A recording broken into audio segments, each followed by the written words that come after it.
Hello, good afternoon from New York. Good night in Europe, I think. Welcome to this Explorers event about the Public History Summer School in Poland. Today we have with us of the three founders and creators and I guess coordinators of the summer school. I'm going to introduce you to them. Then they will do the presentation and then we can have a little discussion. Welcome to today's Explorers. Today we have with us Joanna Wojdon. Joanna is a professor of history at the University of Wrocław, initiator of the first MA program in public history in Poland. She's a member of the steering committee of the International Federation for Public History and member of the editorial board of the Public Historian published by the University of California, Santa Barbara for the National Council for Public History, as well as chair of the Commission for Public History of the Committee of Historical Sciences and at the Polish Academy of Sciences. Her research interests include public history, history education, Polish American history, and history of communist propaganda. She has edited Public History in Poland with Routledge in 2022 and co-edited with Dorota Wiśniewska Public History also with Routledge in 2022 and History in Public Space also with Routledge forthcoming in 2024. Unauthored textbooks as Propaganda, Poland under Communist Rule in 2018, Communist Propaganda at School, The World of the Reading Primers of the Soviet Bloc, 1949-1989 in 2021, and Polish American History after 1931, also forthcoming in 2024. Joanna, welcome and thank you for accepting the Explorer's invitation. We also have with us Marta Kopiniak. Marta holds a master's degree in public history, which she acquired in 2019. Since 2020, she is enrolled in the Doctoral School of History at the University of Wrocław, while also working as a guide and educator at the Depot Center in Wrocław, a museum dedicated to the post-war history of the city. Her PhD thesis explores the history of museum participation in Poland and the evolution of the idea of involving the public in the work of cultural institutions. Her research focuses on museum democratization, the idea of ownership of the museum narrative, as well as Web 2.0 tools being necessary for participation. Her general research interests revolve around the relationship between museums and the public, the role of cultural institutions in the construction of collective memory, and the educational role of museums. She's also a country coordinator in the Erasmus Plus project, making Visegrad History is Digital, as well as member of the organizing committee of the 7th Public History Summer School in Wrocław. And last but not least, we have Dorota Wiśniewska. She's an assistant professor at the Institute of History at the University of Wrocław in Poland, initiator of the International Public History Summer School in Wrocław since 2018, member of the Commission for Public History of the Committee of Historical Sciences at the Polish Academy of Science.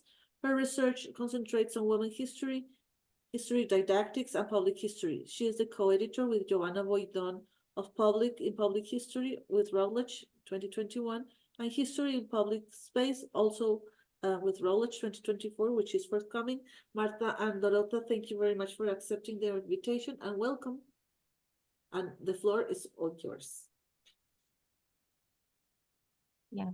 Hi. So I think I will start. So Jimena, thank you very much for having us, so that we can share our experience and introduce to those who maybe are not aware even of the existence of the summer school.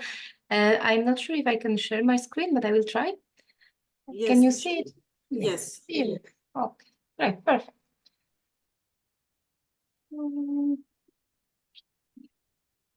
So I will just briefly introduce the history of the Public History Summer School, focusing on how it came to be and how it has continued to operate. The summer school became University of Wrocław, Poland annual event, as you said, in 2018. And at the time, there was already a public history master program in Polish at the university, launched by Joanna, by the way, 4 years earlier. And the English program was about to be accepted by the university's administration. I was a PhD student then and I became inspired by a conversation with Joanna about her initiatives to introduce public history in Poland, and precisely in Wrocław, but in general, the attempt was to introduce it as a concept in the Polish academia.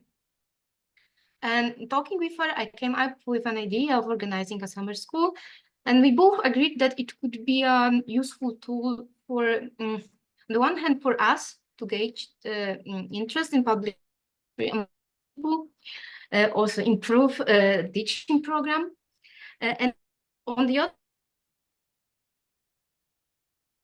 to familiarize themselves the discipline, the public history training available, of course, in Wrocław, but also abroad.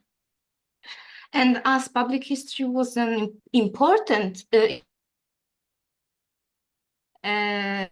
concept in Poland, we recognized that it had that enriching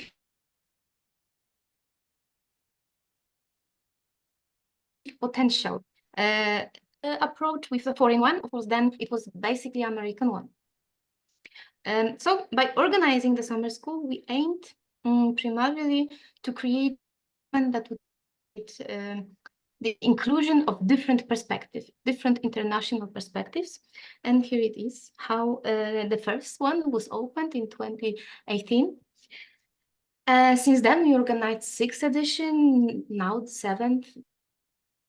And indeed, what exactly what made the summer school as unique experience, I think it was that it was truly international. So far, almost 22,000 individual users visited the website from 136 countries, to be precise. Basically, they were from the US, at least they would have their computers registered in the US. In Poland, of course, and in Germany. We also registered an important interest from the United Kingdom and Italy in Europe, but also from Russia, Brazil, Australia, and Canada. Almost 160 public historians from around the world presented the projects, and it was in person, fully online and hybrid format, depending on the circumstances, of course. And each year we were very pleased to receive far more proposals that we could accommodate. And this abundance of submissions forced us, of course, to make some difficult choices. And maybe not often, but sometimes we were forced to reject those good papers. But on the other hand, it ensured that both we and the participant were satisfied with the final program and with the whole learning experience. So maybe sometimes one could feel disappointed, but it didn't mean that their proposals were not good. They sometimes just, they couldn't be accepted because of various of reasons. And we also wanted always to let them know that, okay, we really appreciated your proposal, but we cannot take more than we can. So the public history is, of course, a broad discipline, and because of diversity and encouraging submissions of on a variety of subjects. And actually, we think that it's the biggest strength of the from memory studies, material culture, museums, oral history, project management, video games, history and literature, whatever, without any limitation, as long as it is, of course, related to public history. The core of the summer school comprises presentations by participants, including students, young researchers, and the sessions are by experts, again, experienced scholars and professors whose task accurate in this context is to stimulate the discussions and provide additional topics rather than evaluating and questioning about the content. So the aim is basically to have professors and students in the same space, exchanging ideas in this collegial atmosphere, rather than in a formal, often hierarchical, maybe too hierarchical classrooms. The presentations by participants are always complemented somehow by different types of activities, roundtables, discussions, and keynote lectures. So in the past years, our keynote lectures were delivered by the former president of the IFPH, Thomas Covin, who is now affiliated at the University of Luxembourg, Catherine Brice, and then working at the French University Paris-Créteil. Now she is Professor Emeritus, I think. Yes, that's for sure. And Dominique Patsiga, who was associated with Columbia College Chicago, David Dean from Carleton University, and finally Sam Weinberg from Stanford. And this year we invited Owen Perdue from Queen's University Belfast, who will talk about public historians and their publics in divided communities, taking as example Northern Ireland. And a question the participants themselves, we stick to the original plan and can offer roundtable discussion on studying public history. Here we will talk about basically training available at different universities, European basically and American. And we also tackle the question of professional development as a whole. We really appreciate exchange and listening to the experiences of students. That really can contribute to the discussion, and we will experience that in the past years. Also, since 2 years, I think, March discussion with the student and early career group of the IFPH. And that's actually what is always in our program. For this year, we have also scheduled a discussion on conservative public history organized in the framework of Histories at Risk project, which is led by Jérôme de Groot from the University of Manchester. A writing for different publics workshop with Christine Brasilco from Rutgers University, and a workshop on oral history prepared by employees of Depot History Center. Depot History Center is a museum of the post-war history on the one hand, but on the other also Poland's leading institutions specializing in oral history. In the end, recognizing the importance of both intellectual debates and scholarly atmosphere, and on the other, the interactive experience in a less formal of around Wrocław Old Town, and a visit to the permanent exhibition, Depot History Center. Speaking of the Depot, actually, it is with us from the very beginning, along with the International Federation for Public History. They supported the summer school since its creation. We were fortunate to receive funding for the first edition from, it was a web network called Jean Monnet Network for Applied Contemporary European History that was funded by the European Union.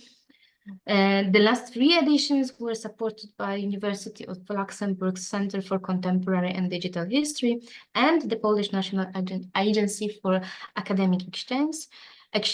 And since the for Public History of the Committee of Historical Sciences of the Polish Academy of Sciences has also joined as a partner.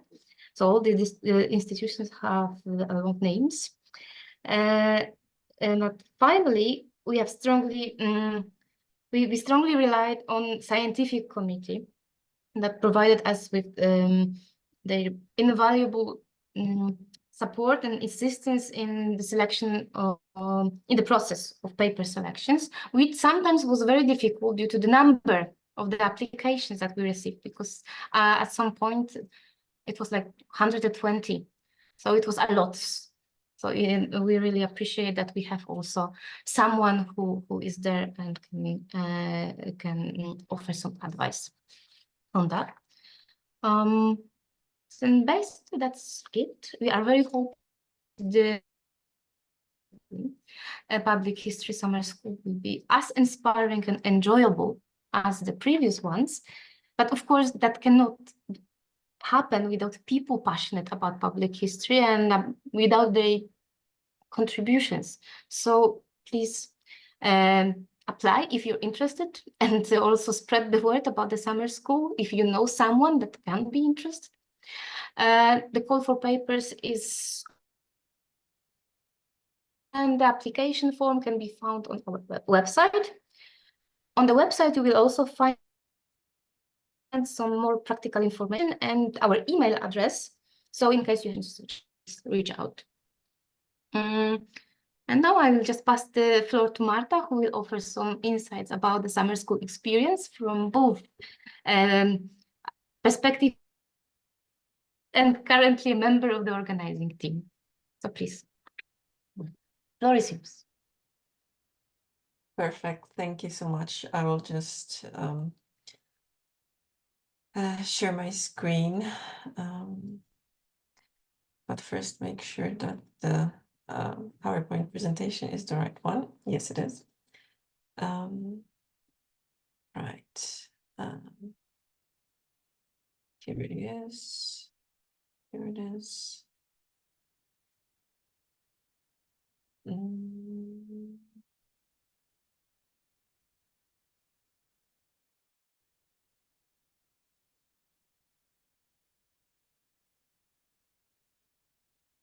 All right, can you see the presentation full screen?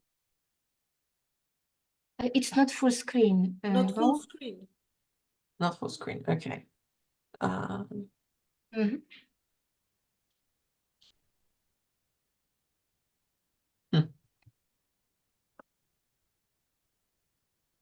It's your presenter mode. I have no idea why. This was always a tricky thing during the hybrids and online summer. Yes, and then you think you've done that so many times, but then And actually, during never any class, works. it happens. Perhaps you should first start presenting and then sharing the screen. Probably, yes.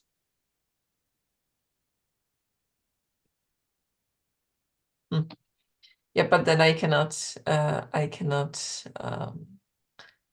sort of No, if you unshare, start presenting and then oh, okay, that way.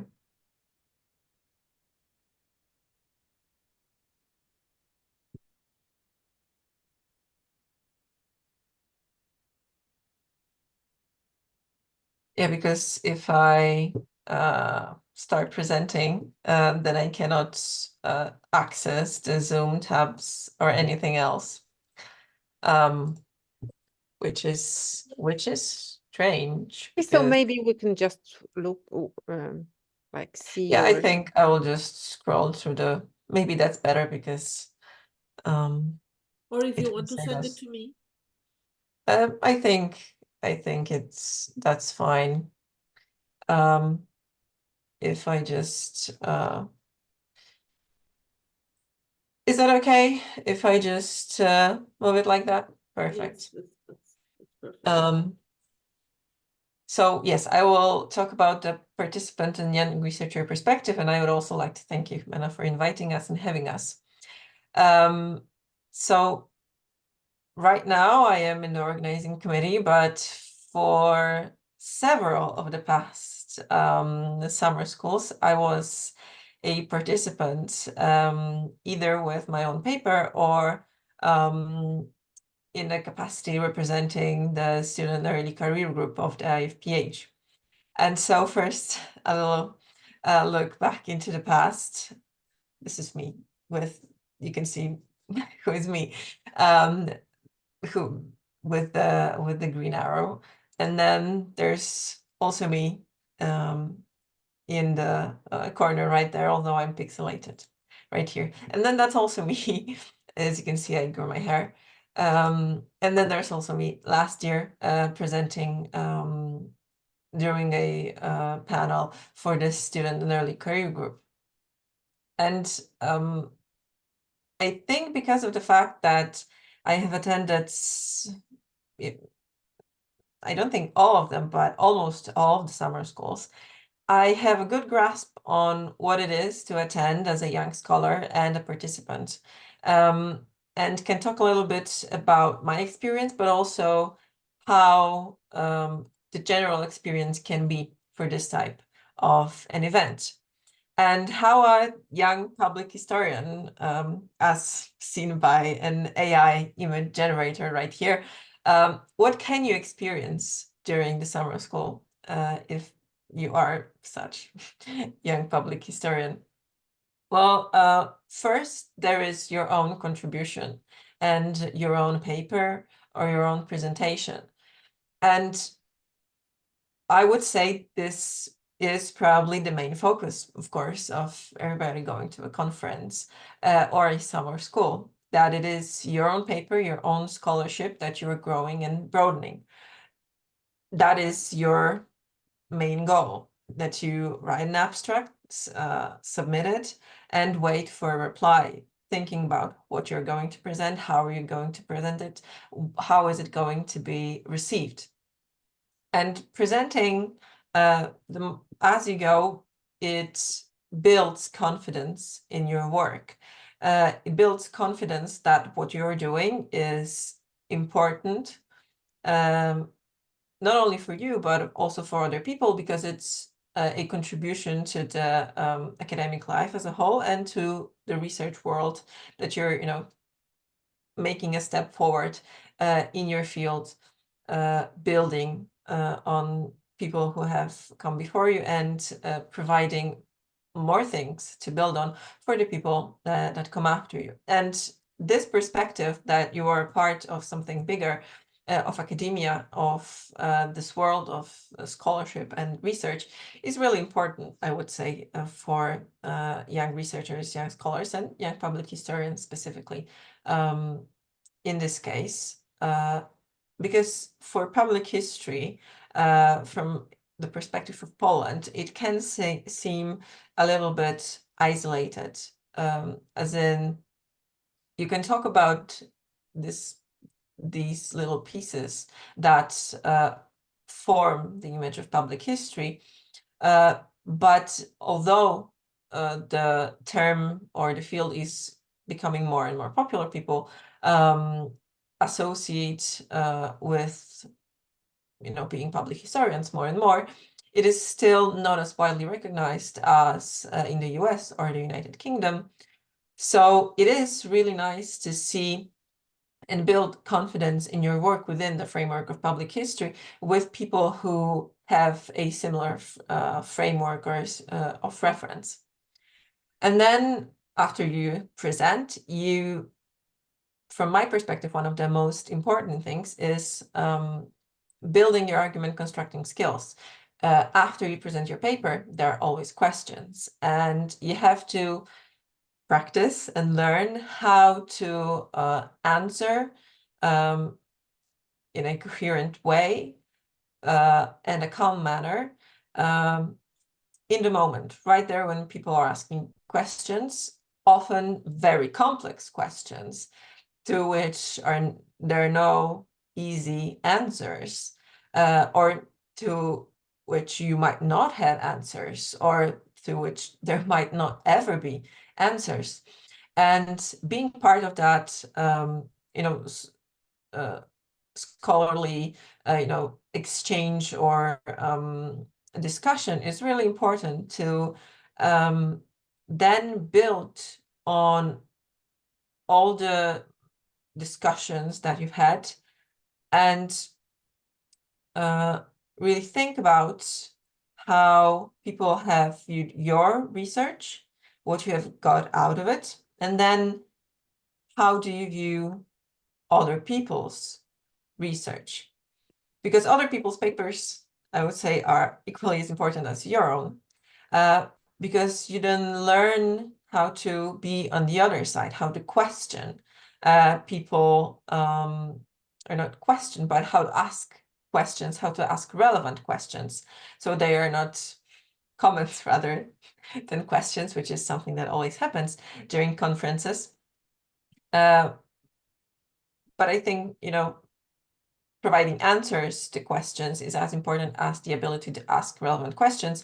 And it is something I struggle with myself still, because I am always so fascinated in the way people are presenting their own research and their research as it is, that I always struggle to formulate questions right there in the moment. But it's really good to attend these types of events, especially when the atmosphere is not so, as Dorota said,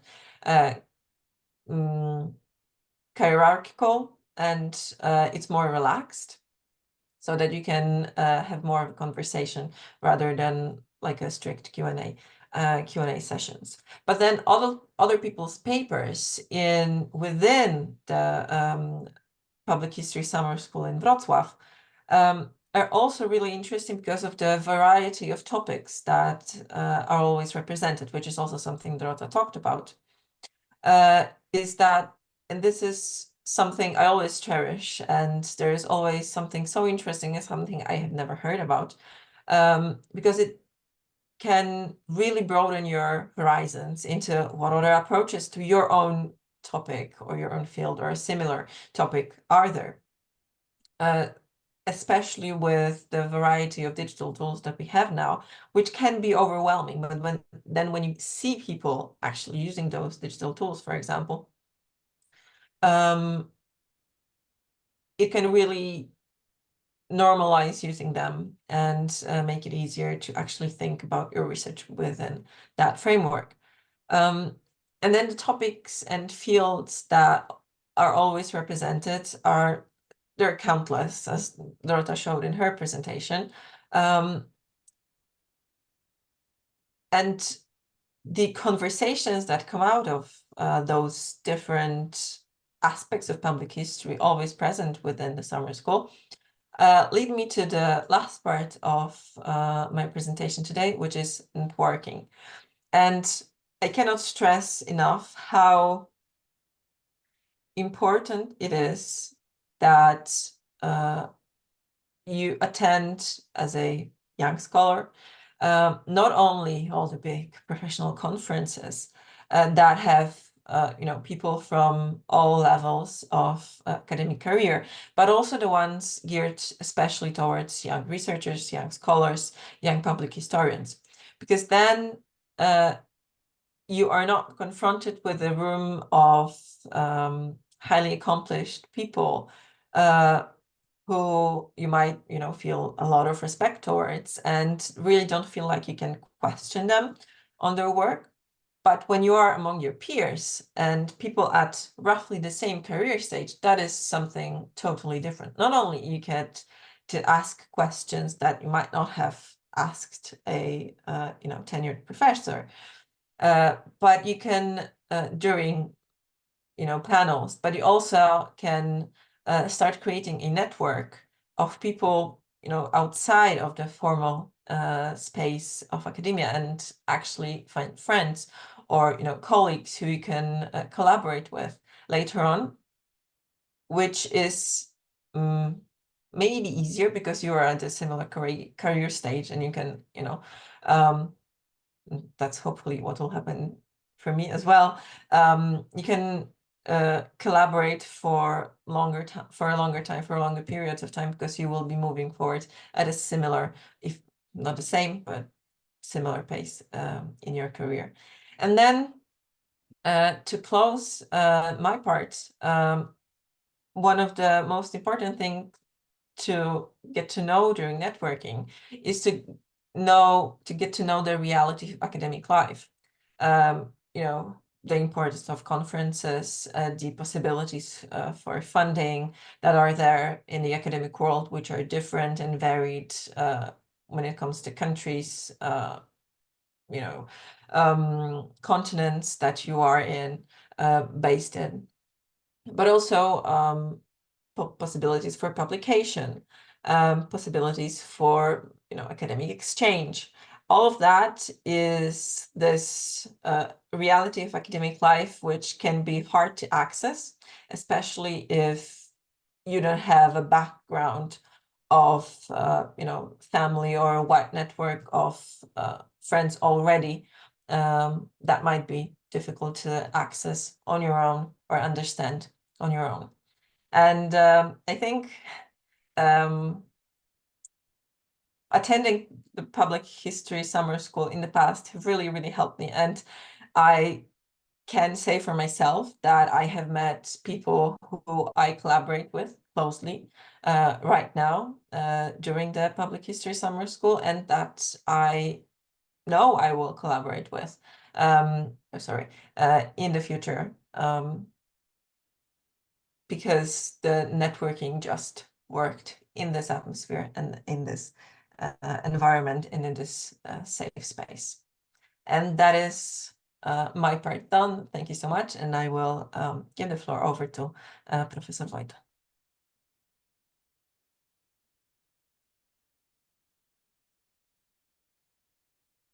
Your micro. Okay, so now my part of the game, we'll see. So I managed to show. Can you see my presentation? Yes, Yes. yours works. Okay, so I don't know why. But anyway, so it was already mentioned that one of the material results of the public history summer schools are publications. And as Dorota and Pani Marta mentioned, I would say that the whole project is based on this complicated English word serendipity, or rather maybe a chance in a more positive way. So it was all by chance or by incident, starting from the from Dorota's idea of creating such a school. And I knew that I was not going to be in Wrocław. Nevertheless, well, she just took a practical charge. My colleague and I were signing the papers, but Dorota was doing all the things. And then we met a lot of people who kind of supported us.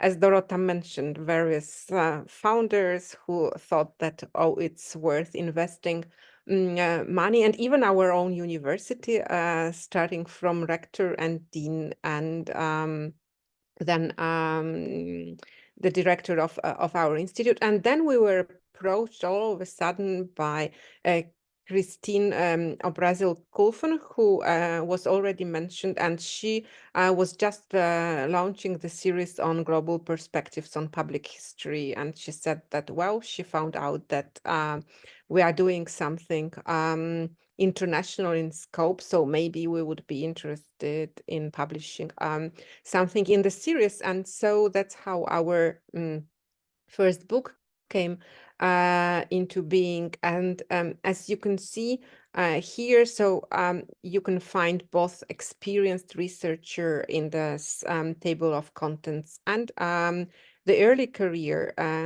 people. And it was also a kind of a challenge and chance, and I don't know what the rule was. As Dorota mentioned, basically the call is just very, very general. Any practice of public history, as long as it's related to public history, can be accepted for summer school. But then, of course, you cannot publish the book on just anything on public history. So basically, we use these conferences to try to make some general sense or find papers that correspond with one another.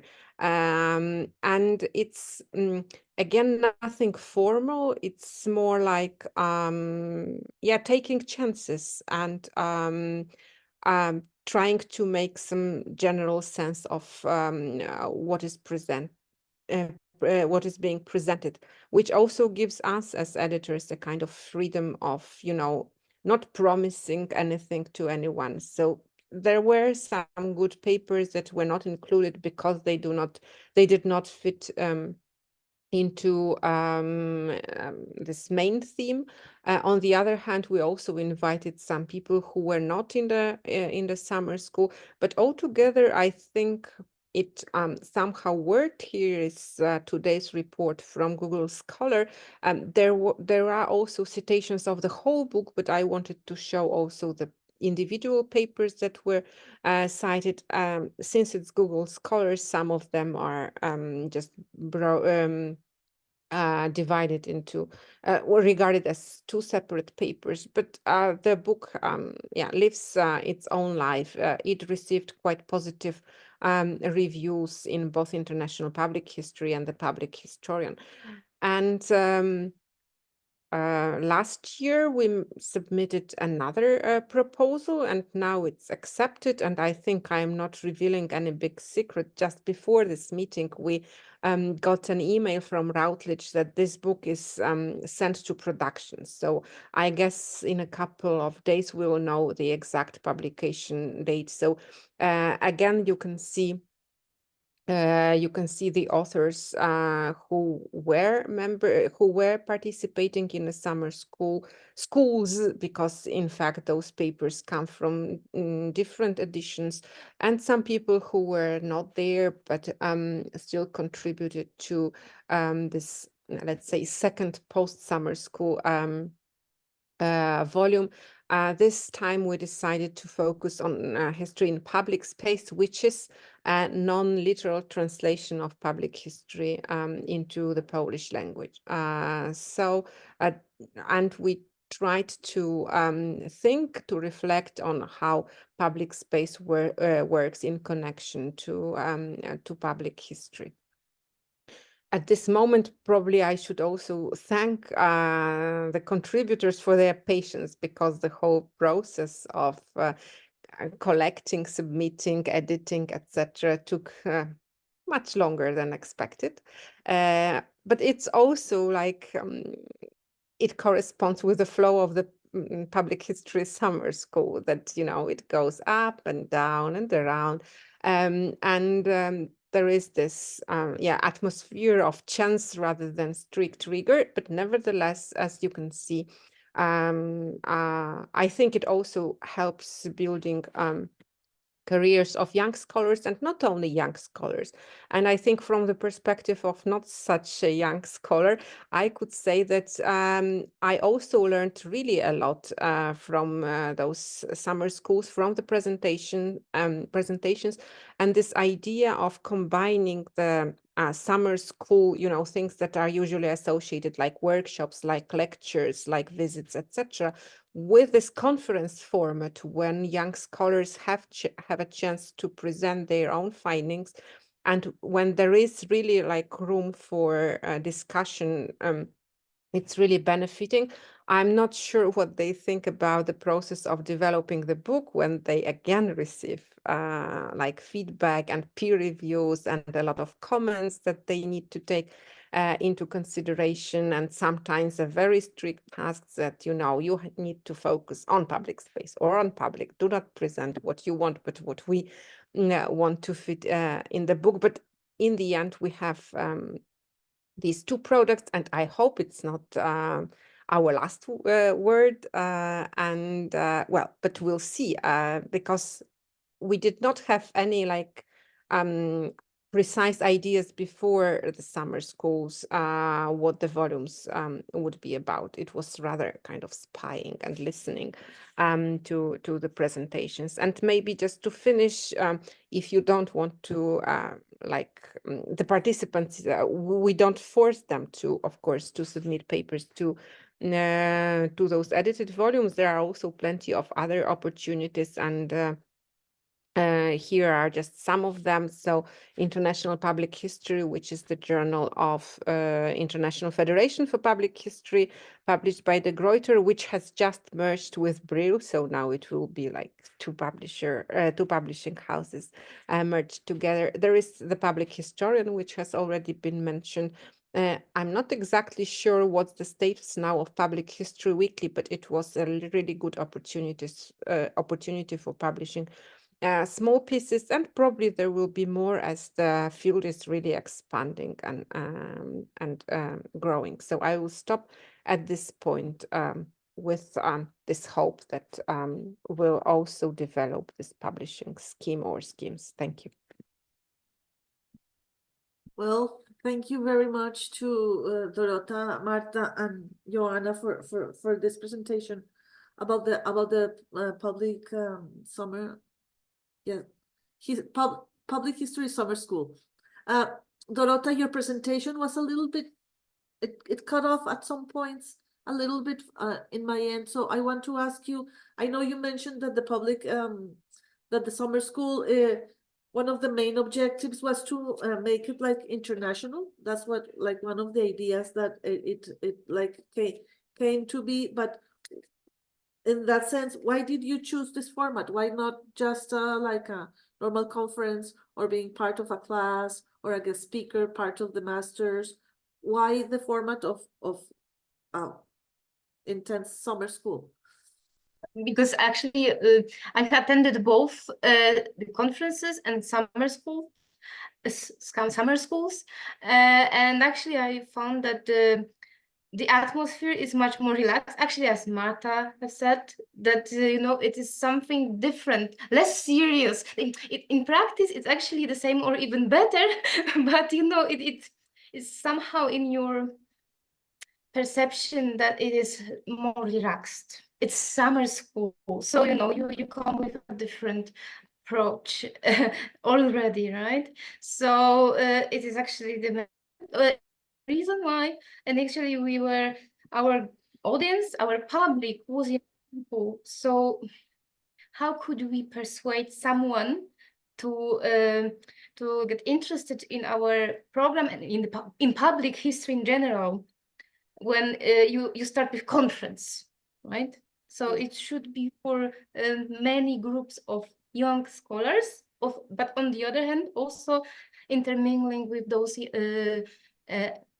more experienced ones. And actually, I didn't mention, but I think that what Joanna said in the end, that you know, this intergeneration, you know, the fact that young and Intergenerational. yes, exactly. That's the word. So actually, these two aspects are very important for the whole project in the end.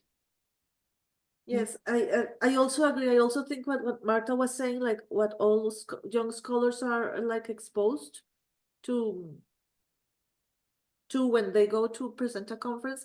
But I was thinking in my own explorers, because I invite not only young but medium and like all kinds of people.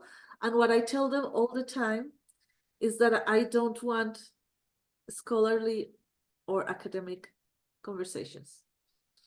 That I want the other side, that I want like them to be like a friendly, like more available to any kind of public. So that got me thinking, because I have also thought about public history, like more or history communication. That is what I do with explorers, like being available like to everybody. And I emphasize a lot, please don't be academic. What can you tell me? Do you think I'm contradicting myself? But I think we are still academic at public history summer school. Yes. Yes, I mean, But yes. academic, but I hope that we show that academic does not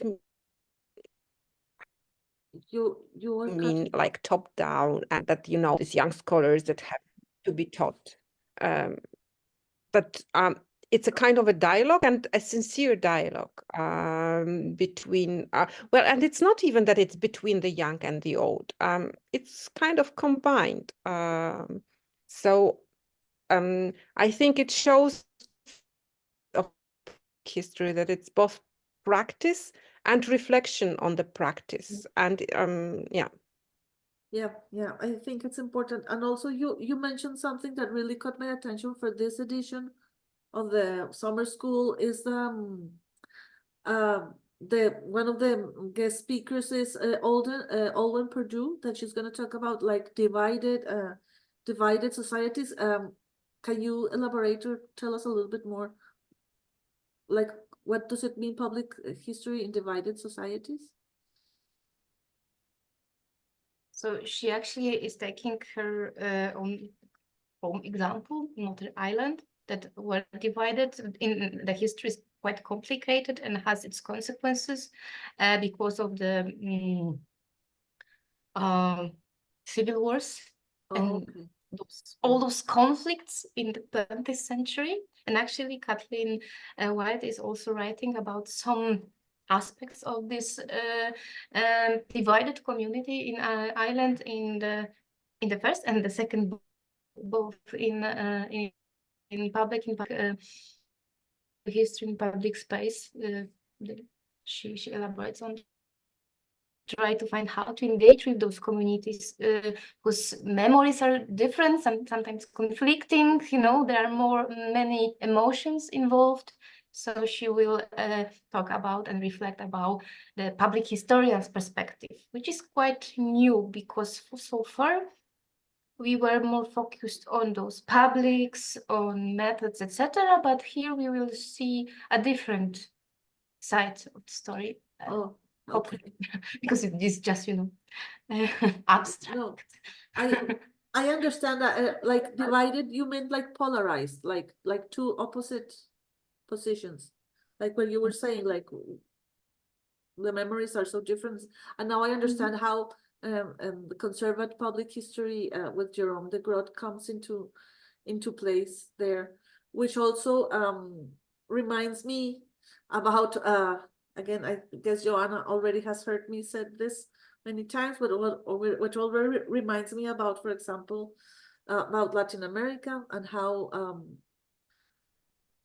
public history is understood there as a, so far with the people I relate to, like a very political tool. It's used like a tool to talk about memory and advocate for rights and social justice and activism. And sometimes people, including me, have been called like, you're such a leftist because that's not history, that's activism. So I think that's a topic that is very interesting and like also like very timely to be addressing at the summer school. Would you like to tell us a little bit more about that, about in the public summer school? So I guess the conservative public history is a part of a whole event organized by Jerome de Groot. And as far as I understand the event, we are going to look at like this other side of this coin, as in public activism or public history, as activism is understood, as you said, as a leftist movement. So we're going to see in that discussion and explore the other side of that. How is the more conservative part of either the political scene or just generally society? How do they use public history and how they understand it? And I think activism is such a big topic for public history right now, and maybe I can plug the student early career group, because we are actually having a whole series on public history as activism this spring, just because people were asking about that. People wanted to talk about it, and I think the conservative public history discussion is a big selling point for participating, even if if somebody wants to just listen, come and sit with us and discuss, or join online, because that event is going to be online as well, because it is a part of public history that I don't think has gotten that much reflection and that much exposure.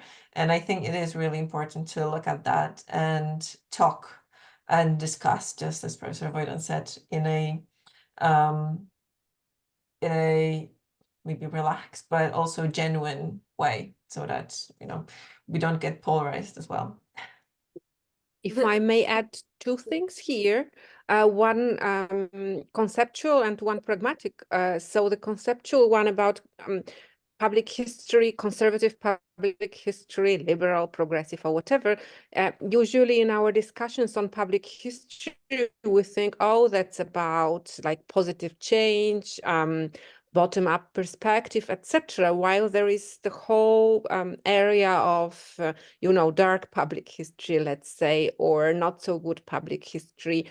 And usually, well, maybe not usually, but it's not that rare that the public history which we as academics would not promote or enjoy, etc. Nevertheless, it reaches the public really well, and we at least have to acknowledge it or reflect on that. The kind of positive effect is that the public is kept attracted to history and exposed to debates on the past, and it's our obligation maybe to think how we should address those issues, and that's the opportunity that Jerome created. And here comes the second remark about these pragmatic things that we always tried to kind of merge or interact or outreach, not to others, not to be just self-reliable. And so, for example, we were planning, in fact, to attend the event organized by the Po History Center aimed at international publics, but it was somehow hindered by the pandemics. But we started with this network that Dorota mentioned about applied history. We also collaborated with Oral History Center, but we also had guests from Polin Museum who just wanted to present their exhibition and their projects with us. So that's another thing, just to be a starting point for other things. So when I learned about this Jerome's program, and it turned out that it really coincides in terms of time with the public history summer school, I immediately thought that, oh, that might be a good chance just to also bring those people to the things that are happening around us and connected to public history. Yes, I ask that because there's an Argentinian historian called Federico Finkelstein that he works in New York, I think, if I'm not wrong. He studies fascism, and he has bring like a whole, I mean, he has published like 3 or 4 books about that. And I think it's very interesting because he brings the whole other perspective that we never talk about, because we talk about the victims, their voices, etc. But then there comes the other discussion. One that is, for example, in my country, Colombia, was held in the 90s with a lot of passion, like we shouldn't give any voice to the perpetrators of atrocities. So that's another thing, because then the victims get re-traumatized, etc., etc. So I think that's also like kind of interesting, and the effort of Jerome. And I also saw, but I didn't, I stopped seeing it, a network called the Perpetrator Network, and it was about historical memories about the perpetrators, but it stopped. I don't know exactly why, but it was something I was following. So I think that in this edition of the summer school is like really interesting. That leads me to my other question. If somebody from Latin America, from other parts of the world, wants to listen or to attend just one presentation, is that possible?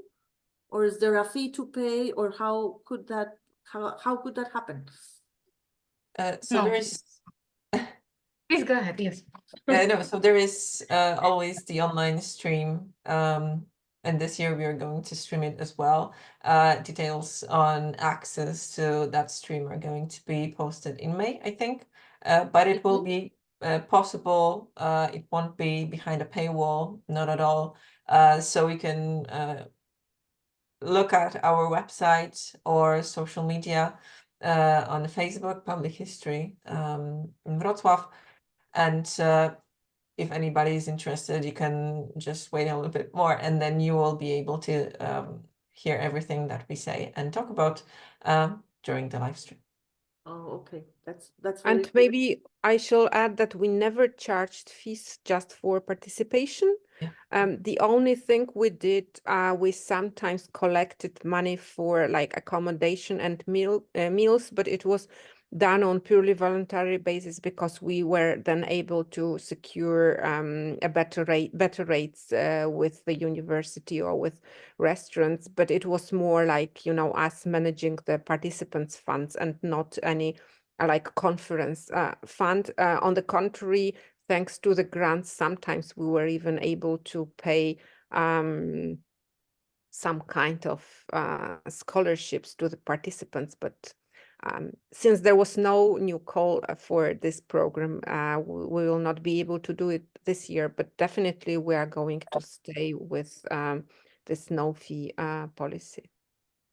And that was my other question. Oh my God, I had another question and oh yeah, it was about the language. It's only in English. It's all the papers have to be presented in English and all the there's no translation or anything. No? No, there are 25 people, let's say, from so many countries. It wouldn't be possible. Even so, yes, it's actually a good thing that we have this lingua franca. It's really like a blessing.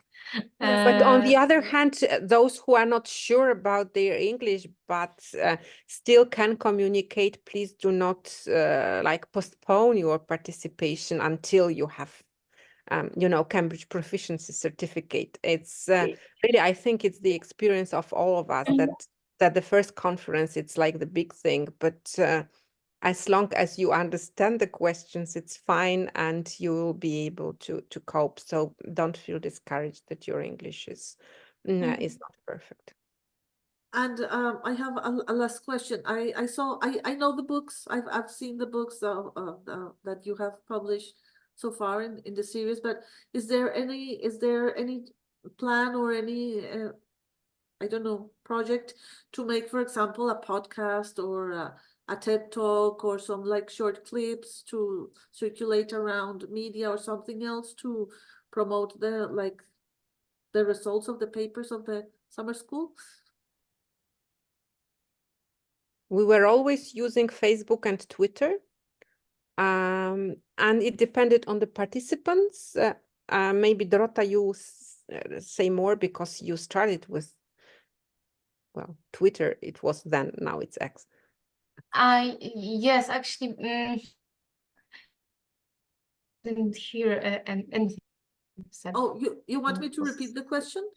No, I know what the question was about, but I haven't heard the Joanna's answer.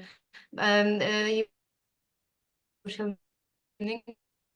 I was just saying that we had Twitter from the very beginning and Facebook, and it depended on the participants' activities. Some of them were quite active, so yeah, it varied year by year, but I know that you took care of that.